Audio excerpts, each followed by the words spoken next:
En el primer episodio del diccionario psicopedagógico comenzaremos con la letra A.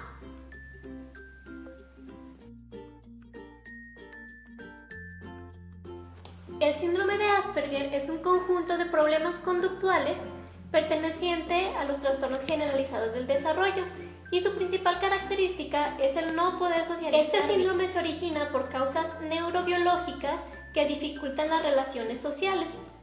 El síndrome se puede diagnosticar o se pueden empezar a notar sus características a partir de los 2 años de edad.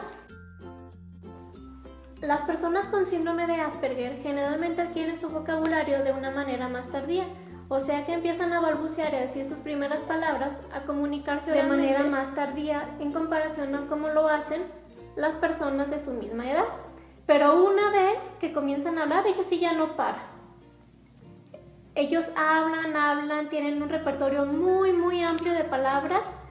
Su lenguaje, su vocabulario es muy formal, algunas veces te sorprende las palabras que utilizan al hablar e incluso a veces se les nota un cierto acento como extranjero. Estas personas tampoco usan frases idiomáticas. Por ejemplo, si decimos aguas para prevenir a alguien que está a punto de caerse o que está a punto de pisar una cáscara de banana o algo así, ellos lo van a tomar muy literal y van a pensar que estamos hablando del agua, de agua para beber o agua. Todo lo entienden literalmente, no entienden chistes, bromas y mucho menos entienden el sarcasmo. Otra característica es que ellos son muy rutinarios y muy estructurados.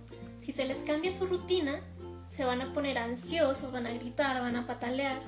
Y esta frustración se confunde con agresividad porque ellos al no poder controlar lo que está sucediendo, terminan por hacer algún berrinche y no es que sean mal educados, simplemente es que ellos no encuentran otra manera de cómo controlar o cómo sobrellevar este cambio de rutina.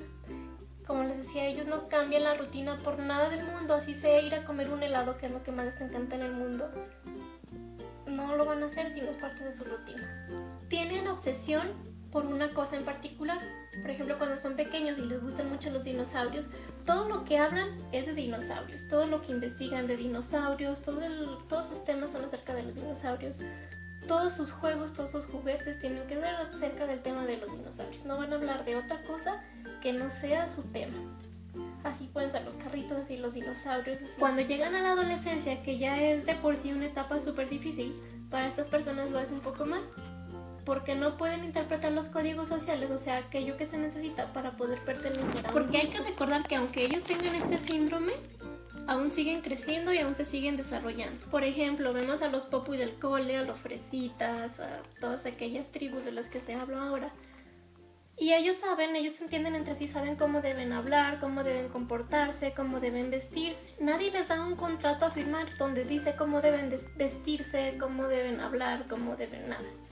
Ellos simplemente así lo entienden, es algo que implícitamente ya se comprende y entonces llegan y forman parte del grupo. Esto es muy difícil de hacer para las personas con síndrome de Asperger. Por tanto, no pueden pertenecer al grupo y al ser diferentes, pues se tiende al rechazo.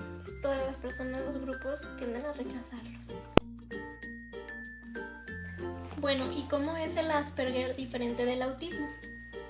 Muchas personas tienden a ver el autismo como un sinónimo del Asperger o viceversa, pero esto no es así. El autismo, así como el síndrome de Asperger, son parte de los trastornos generalizados del desarrollo, pero ninguno se desprende del otro, ni son un sinónimo.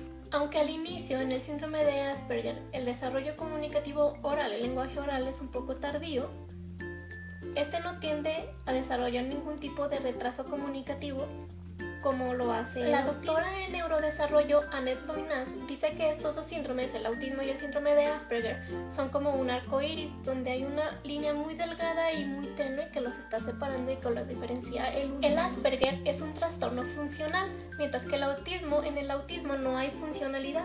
Por eso antes al síndrome de Asperger se le conocía también como autismo funcional. En otras palabras, la persona con síndrome de Asperger puede funcionar normal y totalmente en una sociedad, aunque tenga problemas comunicativos como puede ser el entender las bromas, los chistes, los sarcasmos, en comprender e interpretar los códigos para pertenecer a un grupo. Estos pueden vivir una vida normal, pueden ir a la escuela, pueden trabajar, pueden tener familia, cosa que no sucede con el autismo. Aunque la atención y detección más frecuente se da en edades tempranas, Muchas de las características de este síndrome se empiezan a hacer más notorias en edades más tardías, sobre todo en aquellas donde se está empezando a hacer visible el contacto social, las habilidades sociales, como es por ejemplo en la edad escolar. Es muy difícil saber cuándo se tiene un hijo o cuándo se tiene un alumno con este tipo de síndrome, porque sus problemas comunicativos tienden a pensarse como mala educación o mala disciplina, porque sus coeficientes intelectuales suelen ser muy altos y por tanto no prestan la misma atención. Bueno, no es que no presten la misma atención, sino que al saber ya eso como que se aburren y quieren pasar a otro tema rápido. Los psicopedagogos entonces tratamos de buscar estrategias para que estos niños puedan interactuar con sus semejantes y así poder llevar una vida lo más normal posible. Una pregunta muy frecuente sobre el síndrome de Asperger es si este se puede dar a cualquier edad. Bueno, hay que recordar que se trata de un síndrome, y un síndrome es algo con lo que se nace, no se da, no se adquiere, sino que se nace con él. Se nace y se muere con él. Entonces, aunque no se ha diagnosticado en una edad temprana, la persona ya nace con él. Puede ser por cualquier causa diagnosticado a los 2 años, que es a partir de cuando se empiezan a mostrar ciertas características, o incluso puede ser diagnosticado a los 30 o a los 50. Una pregunta muy importante: ¿cuándo debe acudir un padre de familia con un especialista si piensa que su hijo puede tener este síndrome? La respuesta es en cualquier momento que comiencen a notar cositas extrañas, por más insignificativas que parezcan, porque mientras más temprano se pueda diagnosticar, mejor se puede tratar y son menores las consecuencias negativas que puede traer este síndrome a consecuencia de la socialización, de la pobre socialización en la escuela.